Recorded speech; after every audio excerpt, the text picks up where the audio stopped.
Welcome to the Wellness Revolution podcast, the radio show all about wellness in your mind, body, spirit, personal growth, sex, and relationships. Stay tuned for weekly interviews featuring guests that have achieved physical, mental, and spiritual health in their lives. If you'd like to have access to our entire back catalog, visit drveronica.com for instant access. And here is your host, Dr. Veronica.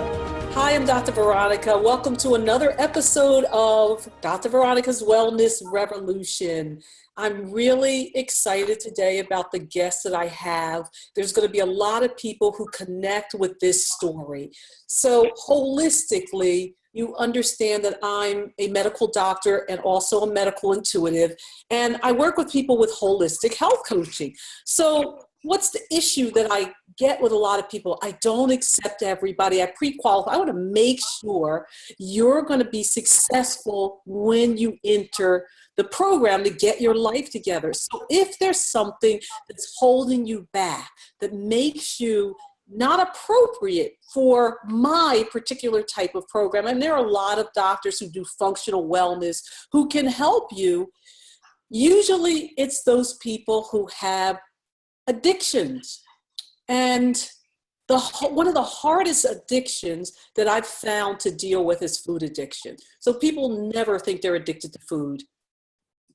Drugs, alcohol, sex, gambling, you name it. But most of the time people don't want to admit that they have a food addiction. Food addictions can be harder to treat than getting somebody off of methamphetamines, ice, heroin, and all the 9 yards. You know why? Because you just can't go cold turkey with food. You gotta eat. And so that's what makes it even more difficult. However, for those of you who are addicted to food, there is hope. And you're gonna say, well, how do I know I'm addicted to food? I get people to come to me, they tell me they're emotional eaters. I had a lady I interviewed earlier in the week for my program. She said, I eat when I'm sad. I eat when I'm happy. I eat when I'm happy. I eat more when I'm sad. I use food as my comfort all of the time for everything. I've had this happen in my life and I eat. I had that happen in my life, I eat. How much weight have you gained? How much overweight are you? About 130 pounds. Now, most people underestimate. I'm about 130 pounds. This is this lady telling me I'm about 130 pounds overweight. Wow. And have you ever tried anything? What have you tried? Well, and how long have you tried it? I've tried it for, I've cut back on soda. I've cut back on carbs. How long did that last? Well, not a whole long time. I'm not good at it. What have you done that you feel has been successful? Well, I did a tea fast once for 2 weeks. 2 weeks, huh? How much weight did you lose? About 15 pounds. Well, how long did it take you to gain it back? Well, the answer comes, not only did I gain it back, I gained back more. Okay, so I have with me, who you're also looking at, his beautiful bald head. He looks like a monk. Roy Nelson. And Roy Nelson has a great book. He's the author of Love Notes from Hell. Love Notes from Hell is his book. And I'm going to give you up front what his website is, just because I'm going to say it several times, roynelsonhealing.com, because he helps people get out of these food addictions. When everything else has failed, Roy succeeds. So of course, I'm bringing people to you who, if you say, Dr. Veronica, I really want help and I know I'm a food addict, help me, help me, help me. We're actually going to give you a little quiz that you can take later on to figure out if you are a food addict. I want you to be able to find somebody like Roy Nelson. Now, Roy, I met him you guys know I always travel around to different events. I met his wife way before I met him. I met his wife and we met probably on the first day of an event. And Trisha comes up to me and we were chit-chatting and talking. We're very similar personality at this point in life, I would say, because I know Trisha has had her own journey. And she said, you really have to meet my husband. I want you to meet my husband. I had no idea why she was telling me this. I want you to meet my husband. I told people I do podcasts. I'm looking for people to help my clients or people that I can't help. You got to meet my husband. And so I don't even know Roy, did we actually meet? We might have said hello briefly, but I don't even know if we actually met each other at the event. Did we? This last one, I was only there for the evening, for the Saturday. So we didn't meet because he just walked through for a few hours. I saw him from a distance. We never got to say hello, but I got his book from Tricia and I started reading it. It's fascinating. And I said, I got to get this guy on the show. I got to get him on the show. So Roy is the last resort guy. He has a special method, the Nelson method. He had to name it because other people can't get results. It means he's doing something different. And if you don't get results, you keep doing the same thing. You got to do something different. So Roy, I thank you so much for being on Dr. Veronica's Wellness Revolution. Welcome. Thank you so much. I'm so grateful thank you for having me on. I appreciate you being here, and hello to everybody. Thank you. So Roy, tell us a little bit about your journey. I know this is in your book, Love Notes from Hell. And that sounds like, oh my God, do I really want to read a book about love notes from hell? First, how did you come up with the title for that book? Well, it's so interesting how it came together. People have been telling me for decades that I should write a book. And finally, I hired a branding lady who demanded a book. And then actually the gentleman she put together for branding me came up with the title, and it seems very fitting. I don't know that I would have come up with it that way, but same way with the picture on front. They did an all-day photo shoot, and to get a picture of me, and the one they got me when I was slouching in the morning, waiting for them to get the lights ready. So he was practicing his just clicking pictures, and the one they wanted was the one that was shot before they ever started the shoot. So I don't pose very well, but when I'm off guard, that's how they caught me. Oh yeah, I've done photo shoots, so I know how that works, and I picked some of the pictures that were mistakes. Yeah. Well, oh my gosh, this is really an iconic picture. Yeah. And they're the ones that are, the camera was, I have one that's a silhouette picture, and it came out that way in the dark because exposure. Anyway, so they picked the book, but the content of the book made the branding person say, oh my God, this was hell. Tell us a little bit about your background. Well, the way I put it is I almost died at birth, and then it went downhill from there. Okay. I'll give you an idea. Actually, I did almost suffocated at birth. Back in the day when I was born, I was born at home, and the doctor wasn't there. The midwife was there. The doctor finally showed up, but the umbilical cord was wrapped around my neck, and I was choking and turning blue and all that stuff. And so, but I'll tell you, and of course I grew up in a violent, poverty-stricken alcoholic home.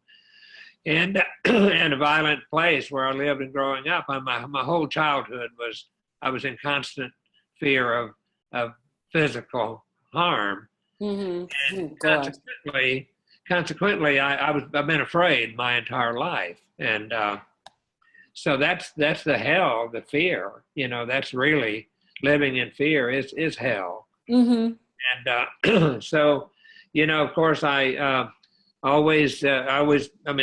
violence, always violence, and everything that goes with it, even at home and on the way in the neighborhood and on the way to school, on the way home from school, at school, everything was really, I was in over my head from the very beginning. And so anyway, of course, from the beginning, the first fantasy, the first addiction for all of us is fantasy. That's our way. When the here and now is so painful, Sweet Spirit gives us the capacity to go there and then. So that's the fantasy that we have. And then, of course, early childhood sexual experiences cause us to be obsessed with sex. And of course, then all that goes with that. And then, of course, which many emotional eaters and people with eating disorders have early childhood sexual experiences. And when you say early, for you, what age is early? Oh, very, very young, very young. But it's below 10? Oh, yes, absolutely. Yeah. Okay. Yeah. But you know, everything, all things work together for good. You know what I mean? So it really, this is really a condition that can ultimately cause you to become better than you ever would have been if you hadn't had it. Okay, so it's actually everything. It's all a blessing. Everything that happened is, you know, what seemed bad at the time turned out to be a good thing. So it, you know, it's all in divine order. And in any case, so, you know, added cigarettes when I was about 12, and then of course I worked from the time I was a little kid, always trying to make money because we were very poor. And then I left home when I was 14 and always worked with older people because I was a kid and I was working with adults. And so, you know, the men I worked with, they were grown men, and the women I was working with, the first women I were with were in their 30s and I was like 15, whatever, you know. I'm just saying I was always in over my head. Went away to the Army the day I was 17 and was married when I was 20, and then I married a woman who had a child, and we had, year and a half later, we had a child, and we had twins about a year later. So before I was 23, I was a father of 4. Wow. So, I mean, way in over my head, always.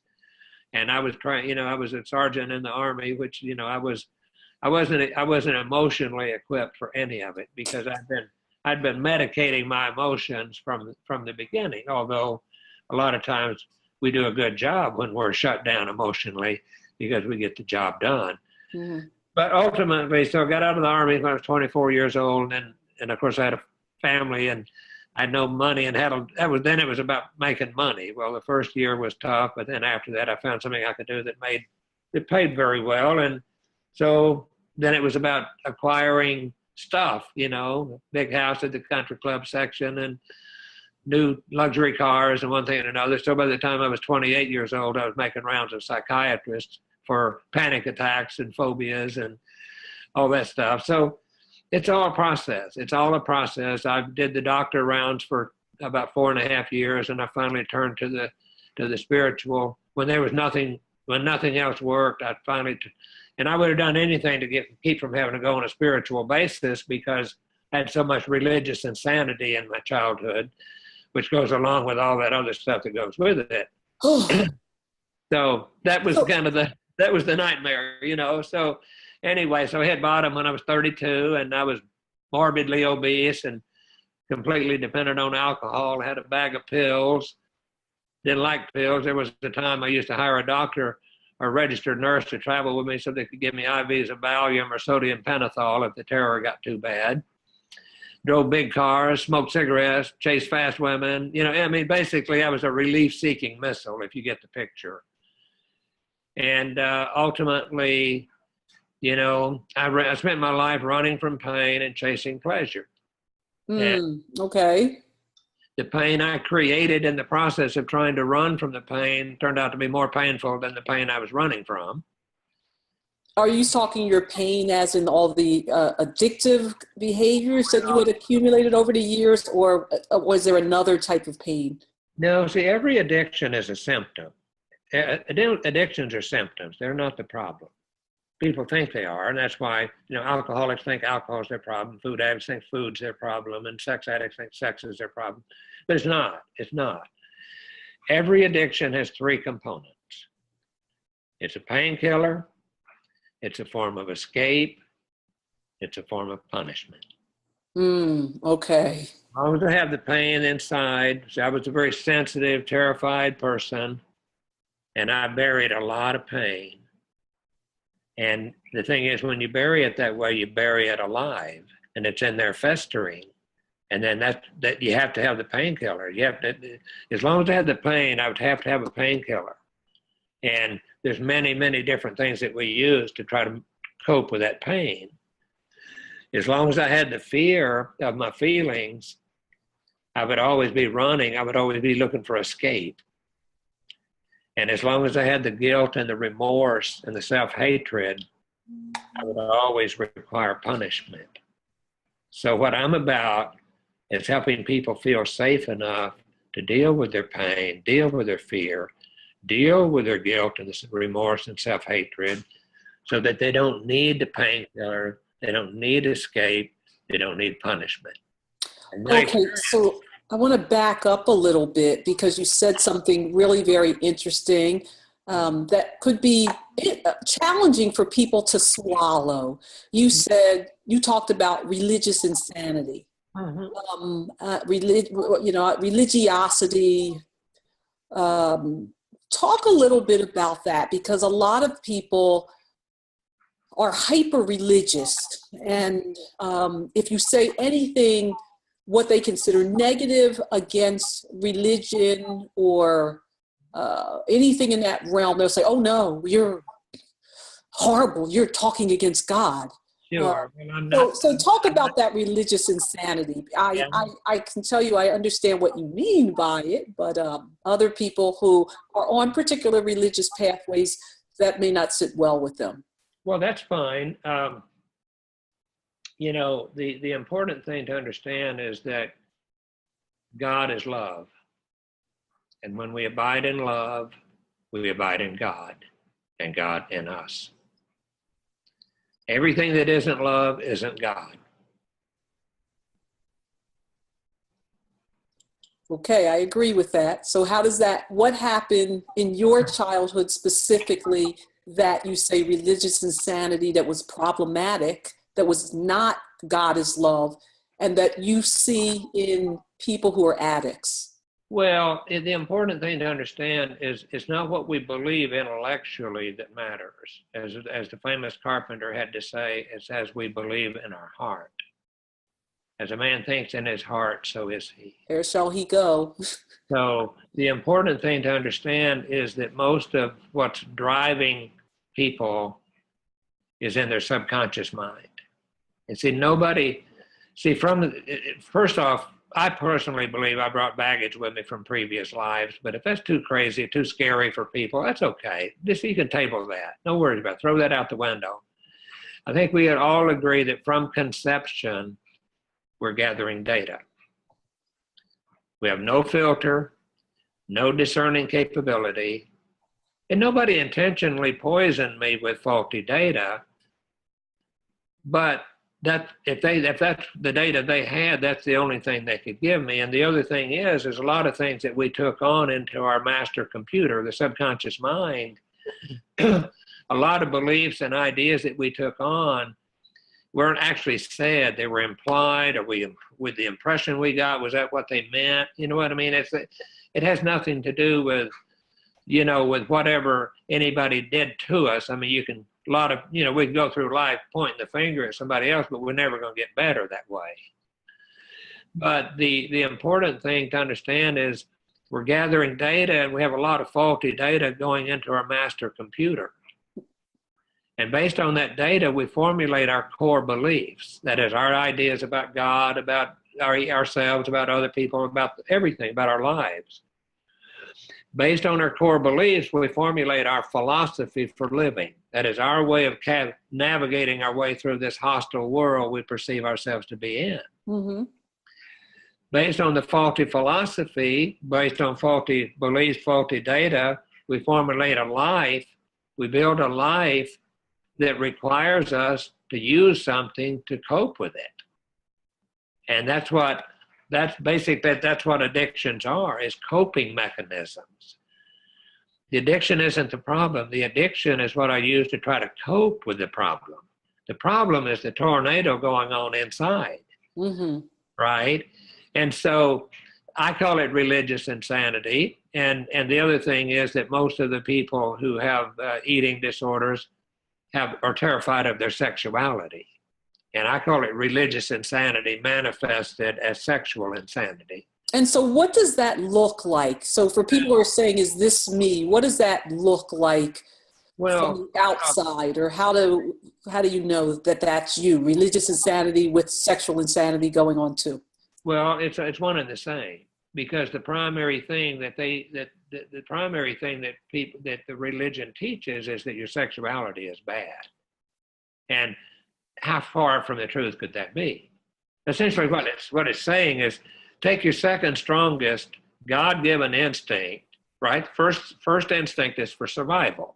That's breathing air, drinking water, eating food, having shelter, right, being protected. the second strongest God-given instinct is survival of the race. That means procreation. That means sex. Mm-hmm. Right? Yes. Right? So essentially, the message that I got was take your second strongest God-given instinct, bury it alive, pretend you don't have it, and you'll be happy. Now, how insane could that be?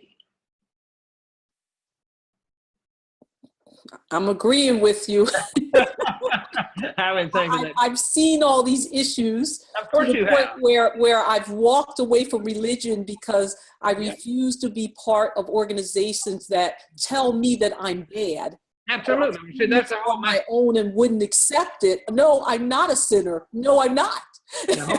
And so, of course, when people like who are like me say that, they call you rebellious and Jezebel and all these other names. And you gotta have a strong personality to reject that, because we all want to be part of our tribe, right? Yeah. And so by rejecting religion, a lot of times, people say you're rejecting being part of the tribe. And so you're afraid that if you reject those tenets, that you're going to be kicked out of the tribe, and you're not willing to be kicked out of the tribe. Yeah, well, that's fine. But the important thing to understand, once again, a famous carpenter, he said, the Father is within me. Right? And see, that's where the Spirit is deep within our hearts. And so for any addict or eating emotional eater, food addict, whatever it is, the problem is deep within. The solution is deeper within.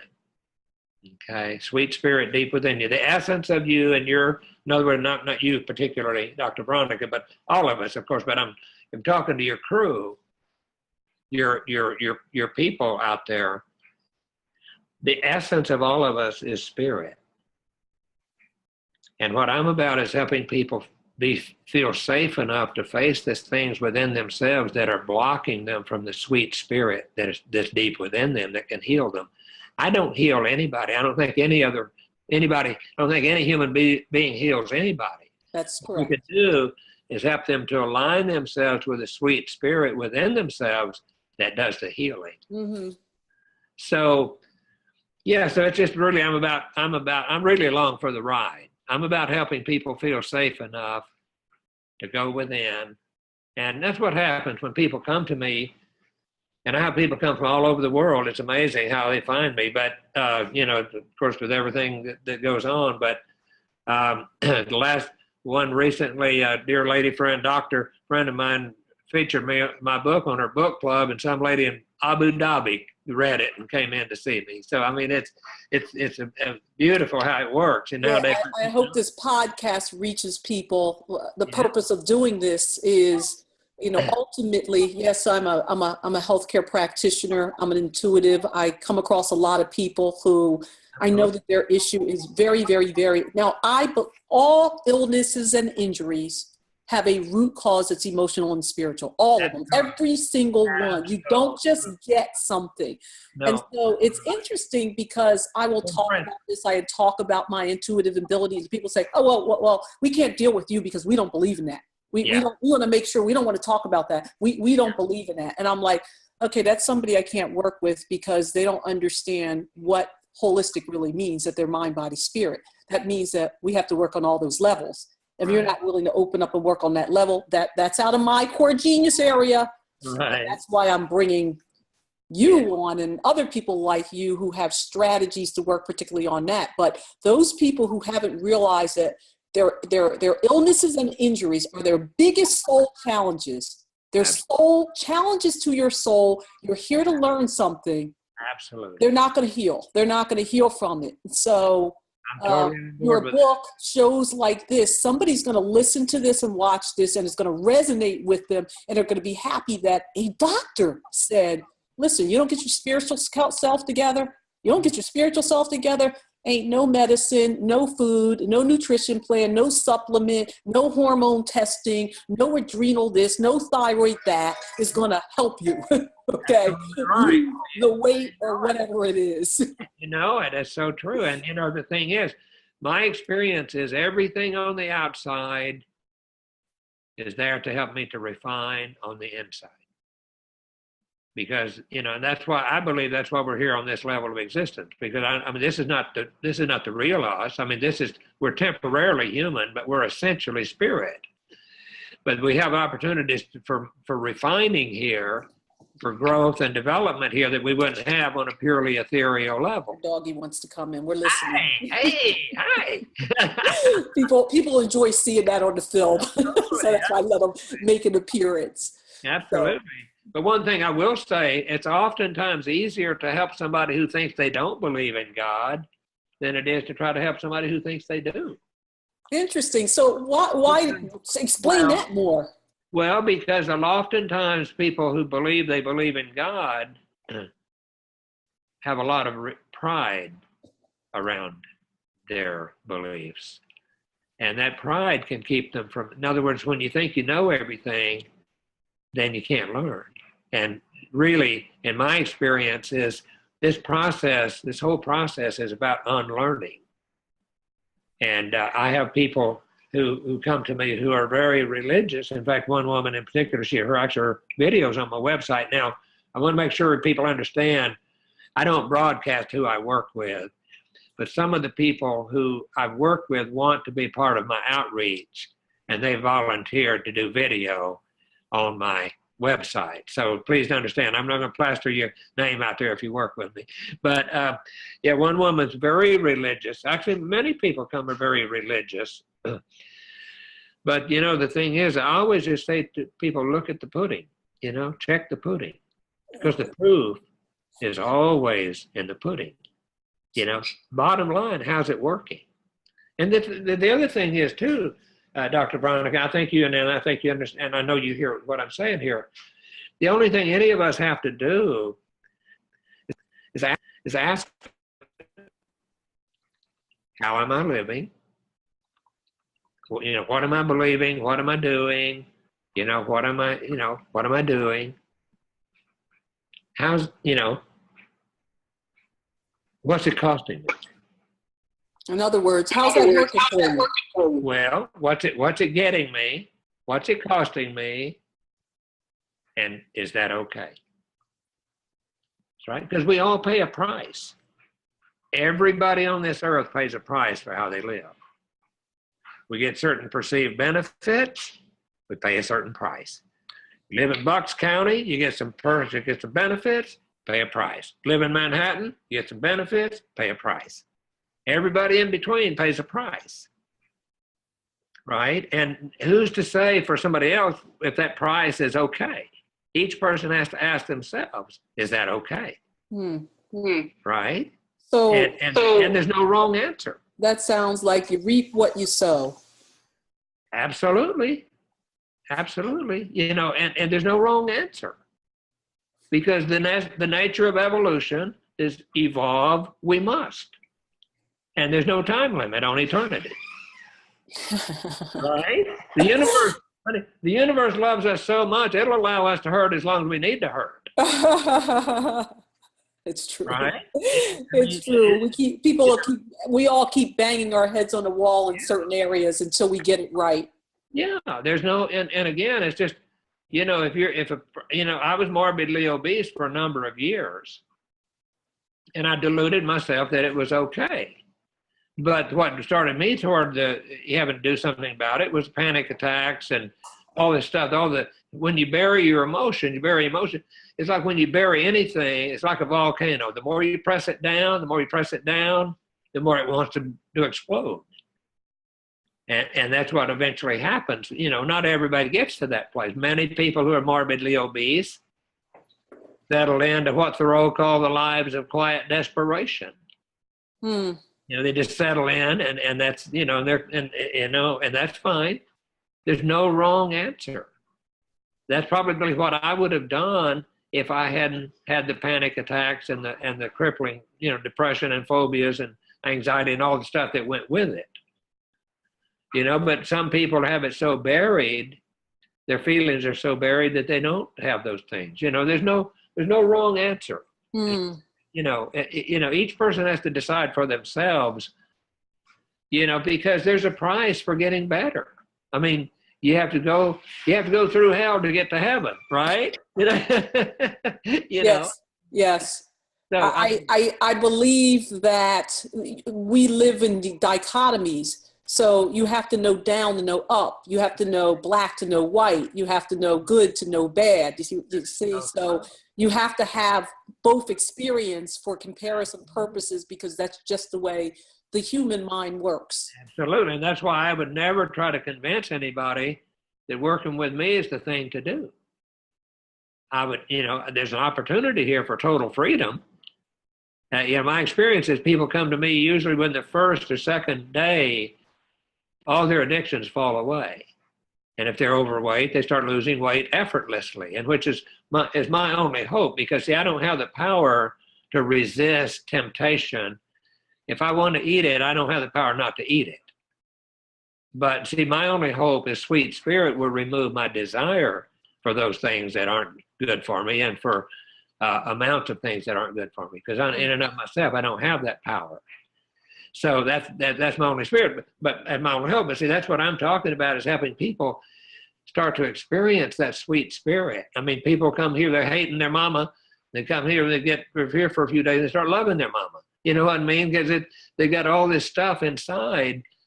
People, it's hard for people to be able to see themselves as they actually are on their own. Nobody can do this alone. Yes. You can't do it alone. Please understand, there's no such thing as self-help. You have to have somebody to help you. You need a mentor, a coach, somebody who's going to guide you, who's outside that box. Yeah. I tell people that all the time, because they want to stay home and they want to read books and watch, I say people are going to the University of Google and are good friends with Dr. YouTube. And, this is part of learning. But then you have to know what you don't know, and then get to that point where it's so painful, it's so bad that you're going to reach out. But not only just reach out, you're going to do something. You're going to implement. Yeah. And so tell me a little bit more, because your book has chapters on all the different addictions. Well, are they all different? Why do you break it down like that? Well, it's to help people to identify. First off, no addict wants to know they're an addict. Okay, I mean, nobody wants to think they're an addict. I had so many addictions, I didn't think I had any. And you see, the thing is, it doesn't matter, frankly. If a person doesn't have an addiction, that's fine too. All God's children got problems. It doesn't matter. In one form or another, yes. It doesn't matter what the manifestation is. There's only one problem, and there's only one solution. The problem is always this perception of being separate from God. You can't even be separate from God.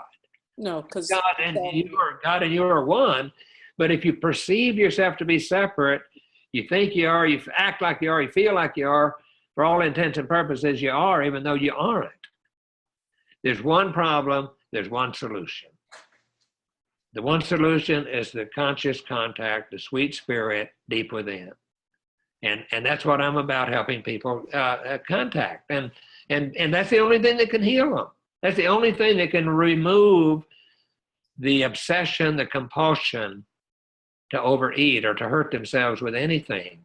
And there's never just one thing. It's a myriad of things that people use, because it kind of goes with the territory. In other words, if you got one, you got a lot of other things going on at the same time. And oftentimes we'll use one thing to keep the other thing down. So let's talk a little bit more about your definition of addiction. You put it in there so people can start to identify. There's commonalities. Mm-hmm. Give us, some people are going to say, well, am I addict or not? Are there a few characteristics that you can tell people that if you're having this or that, you got to give them a symptom? Because I mean, we're talking very high and hyperbole and all this other type of stuff that people say, all right, well, let's get down to it. Roy, Dr. Veronica, how do I know if I'm really addicted? Tell me what I need to do, because we're very reductionist here. We want to know. I want the checklist. I want the test. So what are a couple of the things? Do you deal primarily with people with their eating? Is that what you deal with primarily?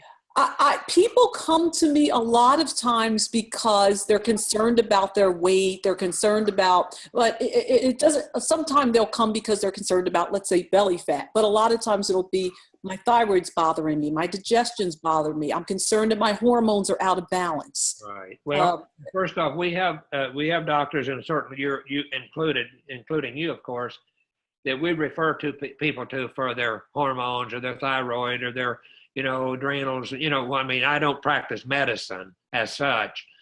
And we have a lot of good doctors, including yourself, that we refer people to, along those lines. But generally speaking, overweight is a symptom of overeating. And overeating is a symptom of what's eating you. So that's what we're dealing with, is what's eating you. Because there's no way on earth that I could abstain from all that I need to abstain from, except the grace of God would remove my desire for those things, my need, my requirement for those things. So there's nothing I can do. And certainly, we know estrogen causes belly fat, and we know, thyroid and stuff like, there's issues, but those are generally excuses that people use when they don't want to face their real problem.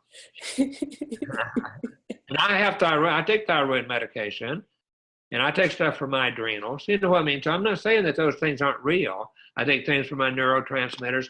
You know what I mean? I'm not saying those things aren't real. They are. But none of those are going to keep me from destroying myself with excess food. So only God can do that. And only I can let him. And what I'm about helping people let him.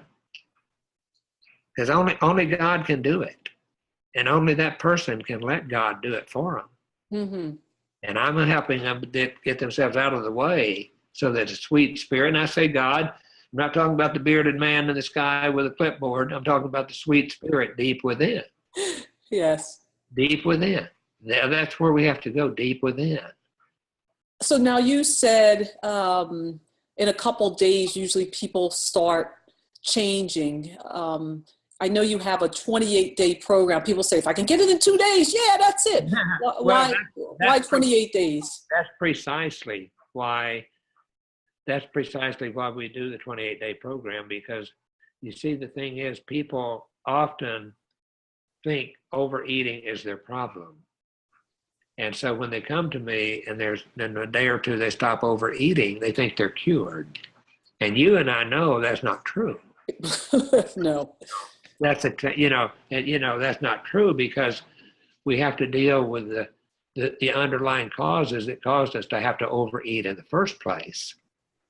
And that's a lifetime. That's not a 28-day program. I say a 28-day program because that's all that most of us, people like me with, immediate temper, immediate, wanting immediate results, as most people can get their head around. Most people people come here, I don't know if I can do 28 days, and then they're in the third week and they say, no, Roy, you're not going to kick me out after 28 days, right? Wow. Well, it's because it's, so I do a 28-day program, but I work with them longer if they have a good attitude and want to keep going and want to keep growing and developing. So we start with a 28-day face-to-face and go from there. And it's not they don't live here. We help them, if they come in from out of town, we help them arrange for local housing. And of course, some people come here from local, it invariably, whatever it is, that it's always lifted. It's just a matter of, being willing to let me into their heart so that they can feel safe enough. See, when people come here with a big wall of fear around their heart, mm-hmm. And what I'm about is I'm putting up a big wall of love out around the heart so they can gradually lower that wall of fear, so that they can, all that stuff that's inside that needs to be addressed come tumbling out. And then we can sort it out. And it's a process, and it's amazing. It's absolutely amazing. You know what I find amazing? You're doing it from a different way. How I work with people, and we talk some about the emotional things that are going on in people's life, and I challenge them a lot. I'm the tough love person. Right. And I just think it's amazing how many of them have spiritual revelations. Yeah, well, that's what happened. Exactly. So I'm hitting at them from a physical side. Yeah. But they have a spiritual revelation, and it's beautiful because I say to them, I'm so happy to see that you're happy now, because when you came and you first sat down with me and you were having a really hard time making a decision to make the investment of time and your finances, you were so miserable. I saw you here crying. I knew I could help you, but I know that you had to make that decision. I'm so happy because we've been working together for 3 weeks, 4 weeks, and you're such a different person now. And they say, I know it. Absolutely. It's amazing. I'm not quite sure where it is. I mean, I work with people and I always mention these spiritual, and I know when people work with me, I'm going to mention those spiritual and emotional pieces. And, but they start to have it on their own. Once they make the decision to make the commitment and they start on the pathway. Yeah. Maybe it's because they understand and I'm open to listening in a different way and giving them the type of emotional and spiritual feedback. It's a beautiful thing. I got to tell you, it's when I see people, because, I have the people who they'll do testimonials for me and they just look so happy. That's better. And that's not even everything they can say that's good. Right. Well, that's what's happening. You're helping them feel safe enough to start feeling things that they were previously afraid to feel. Those are the people that do the best. Those are the people who do the best, that have the revelations like that. Yeah. And, I'm thinking of people that I know who haven't had the revelation yet. Okay, of course, my phone's going to ring in the middle of it. And those people that don't have the revelation, those are the people who quit. Or they just don't get where they want to go. Right. No, I hear you. Well, I understand that. Well, so now your website is roynelsonhealing.com. Is that where people can go to find you? Yes, absolutely. roynelsonhealing.com. roynelsonhealing.com. Wonderful. So Roy Nelson, read his book, Love Notes from Hell. We can get that on Amazon? Yes, ma'am. It's actually bestseller in 3 categories. Whoa. It's fascinating. I think it's fascinating to read because, when you read somebody's everything they've been through and then you meet them at a later point and you see how they have that aura of wonderful energy around them. Yeah. It's like, oh my God, he's been through all of that. All grace, absolute grace, unwarranted, unearned grace, Yes. For sure. So thank you so much, Roy. I'm happy that you're doing this. For people who want to get in touch with Roy, please do so. Don't wait. The reason that you were energetically pulled to watch this particular interview is because you needed to. And so I'm Dr. Veronica. You can find me at drveronica.com. This is Roy Nelson Healing, and this is Dr. Veronica's Wellness Revolution. You're not going to get well unless you put together mind, body, and spirit. Your biggest challenges to your soul, to your evolution, and learning your life purpose is through illness and injury. We all have them. So thank you, Roy Nelson.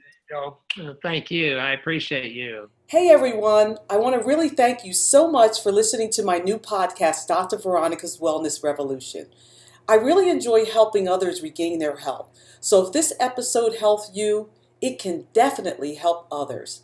Do me a favor, give us a 5-star review on iTunes to help me spread this message. And because I really appreciate your help so much, I will be giving away a $25 Amazon gift card each week to a random individual. Check the show notes of this episode for the details on how to win. Thank you so much. Take care. Thank you for listening to the Wellness Revolution podcast. If you want to hear more on how to bring wellness into your life, visit drveronica.com. See you all next week. Take care.